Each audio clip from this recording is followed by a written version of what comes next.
Hey guys, so I am back today after a couple of weeks of being pretty much AWOL. Apart from the video that I uploaded the other day about our trip to Sundial Adventureland, which was for my youngest daughter Rebecca's 4th birthday. Before that I was just doing a whole bunch of overtime and planning and stuff, and between my job and running the home and taking care of the kids and everything, it was just sort of, I wouldn't say impossible. If I had sat down and worked out a whole schedule for everything, I probably would have been able to manage it, but as unorganised as I am, I did not do that. So I am back today. I have worked out a schedule for which I will be following, hopefully, and I just thought I'd come with a quick video today. Another informational one, because I love these informational ones personally, just because this is all the crap that I would search for when trying to have a baby, because you just want a baby, don't you? You just want it to happen as quickly as possible, and you just want to be pregnant. You just, like, I don't know, everyone who's trying to conceive, that's exactly what you're aiming for. Which is why today, in honour of how fast we all want it to happen, I'm going to do the how to get pregnant fast, which is 10 tips and tricks that we've probably all heard, but here they are in one place, on how to get pregnant quicker. Of course, every woman's cycle is different, every woman's body is different, and so you really need to know that before you begin. And this is purely just for fun. There are obviously a million factors that factor in to trying to get pregnant, and if you haven't conceived within 2 years, I think it is, that's when you should definitely go to your GP and discuss the possibility of IVF and tests and all that kind of stuff. I think before that they just sort of give you the tips that I'm about to give you, according to my auntie anyway, who went through the whole experience. So, Number one is the thing I dread the most, and I only dread it if I have to do it. Like, if I don't know that I'm doing it, if I'm just doing it obliviously, it's fantastic. If I actually have to get up and go somewhere to do it, that's when it becomes the drag. So number one is exercise. So I will not go for a run, and I will not go to the gym, as you can see by my fatness. However, exercise isn't just going for a run or going to the gym, although those things are superb and fantastic, and if you do them, great, good for you. If you love doing them, I envy you. But for people like me who hate all kinds of exercise, here are some exercises that you can do without even really knowing you're doing them. Go for a bike ride with your kids. It's so much fun, and you're so busy trying to keep them all in front of you, trying to keep them all where you can see them, making sure they haven't fallen off, or getting off your bike to pick one up that has fallen off, and then getting back on your bike. But by the end of it, you know you've done exercise, but during, you're just sort of oblivious because you're so ensued in the panic and chaos that it doesn't register. Cleaning.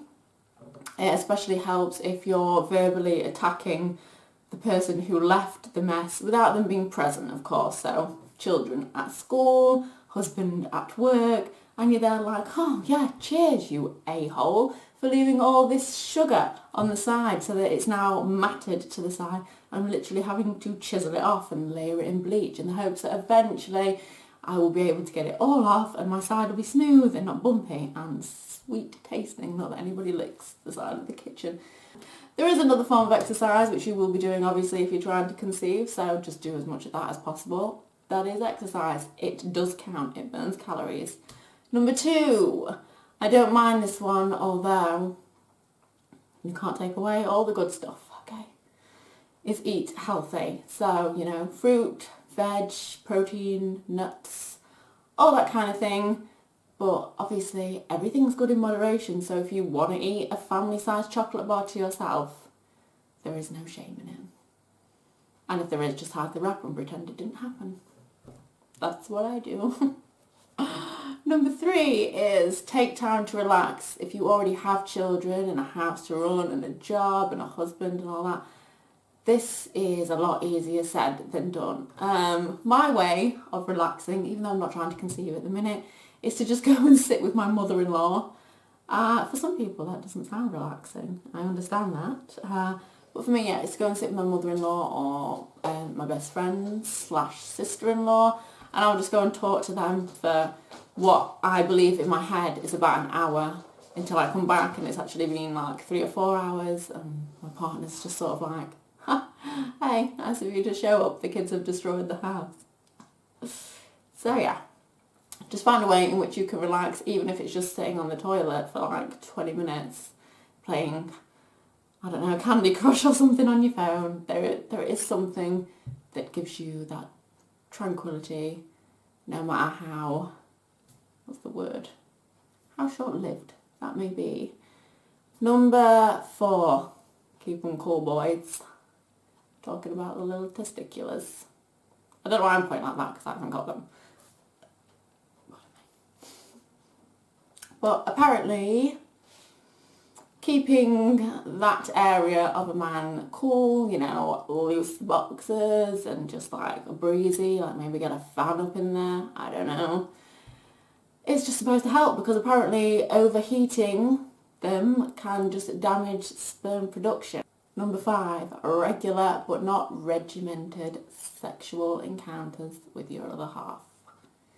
So even though there are obviously specific days in which it would be so much better to do it on those specific days to increase your chances of getting pregnant, wouldn't it be just more fun if you at least made it seem spontaneous for them? Because nobody likes a regimented sex schedule, I will tell you that much.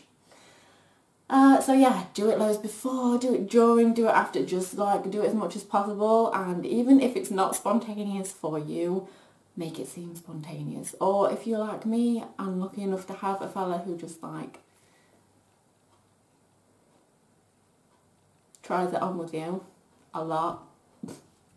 You won't even need that. So yeah, relax. It's all fun. It will happen. 6. Start taking folic acid and other pre-pregnancy vitamins. This is obviously just important to get your body ready and help prepare to nurture and nourish the baby for which will grow inside you. I think most people tell you to start taking it before you're even trying, so yeah. Let's get a nice like dosage up in there. Number 7, and this is positions. Okay, firstly, we've got the Missionary. Now, you don't have to stay in Missionary the whole while through, like we don't, or like, you don't have to be vanilla, okay? But you just have to finish that way. So you can do all what you want to do while you're doing it, but when you're about to, well, when he's about to, that was number 7. Oh yeah, the second position is Doggy Style, so charmingly named. When he takes you from behind, this just gives deeper penetration, so when he does ejaculate, it's like already so close to the thing, nobody gets left out again, everybody's in there, everybody's racing, and you're sort of already on a bit of a, you know, like you have your back arched, like this would be your S. And this is not child friendly. Okay, this is not child friendly. Don't let them watch. So this is your butt. This is like your back. So yeah, like minimal drippage. Okay. Yeah, so that's another one. I prefer the whole line on your back and trying to be a gymnast thing, but each to their own. Number 8, and this should really have been number 1, which is find out when you ovulate. You can do this by charting on a calendar, charting your basal body temperature. For those of you who don't know what that is, you can Google it, or I will just do another video on it and, you know, save everybody the trouble. You can get ovulation tests, you can see your GP, like people can help you do it. There's apps on your phone that can track it as well, and you need to get used to how it feels when you ovulate because you have ovulation symptoms. Some people might not notice them, others do. I didn't notice them until I had my 3rd child, and now can't escape them. They're almost as bad as period symptoms and pains and all that. So yeah, it's to totally track and get your ovulation on point so that you know your most fertile days, and so you can at least make sure that you're doing it around that time.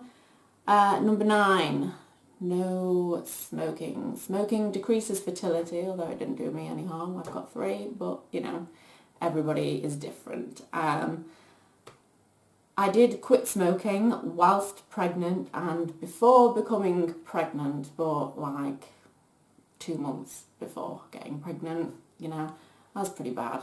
And then I didn't smoke again until my youngest was about 4 months old, and then I went round to a friend's house, and well, basically now I'm trying to quit. I'm in the process. I've really cut it down, and I'm down to 1 a day at the minute. 1 a day. Okay, but I just need, you know, I just need it at night just to take the edge off before I go to bed. That's no judgments here, no mummy shaming, no. Okay, and also cut down on the booze. It doesn't help. I mean, there's nothing wrong with a little tipple, but, you know, don't go clubbing and fall on your ass. That's the thing. Number 10 is to reduce your caffeine intake. So if, like me, you are a Red Bull junkie, stop it immediately. It's not good. It doesn't help your fertility, although no one's entirely sure why. However, if you do become pregnant and you are downing the Red Bulls and more than, I think, 12 cups of coffee a day or whatever, that seriously increases your chance of having a miscarriage, which is why when trying and after becoming pregnant, I consume the minimal amount of caffeine, which is why for the 9 months of pregnancy, or sort of 10 months if you include the bit that you don't know about really, I am the equivalent of Godzilla. I'm just like a rage-filled dinosaur who is searching for the moment when the 9 months will be over and I can just drink a Red Bull. That's what I live for. I've seen pregnant people drinking Red Bull and honestly it just frightens me. I don't like it at all. I don't like to see it. I don't know why I talk like this. So that is the 10 top tips for how to get pregnant faster. Like I said in the beginning, there are loads of different factors to take into consideration. This is not going to work for everyone, but if you are healthy with no fertility issues that you are yet aware of, then, well, there's no harm. I don't know, just edit that bit out because it just discriminates against so many people. Okay, so, but there's no harm in trying these 10 top tips. I hate alliteration. I really do. It freaks me out. Anyway, so there's no harm in trying these and just seeing if they work for you. Okay, so that's it from me. Have fun. And I hope this really works out for you. Thank you.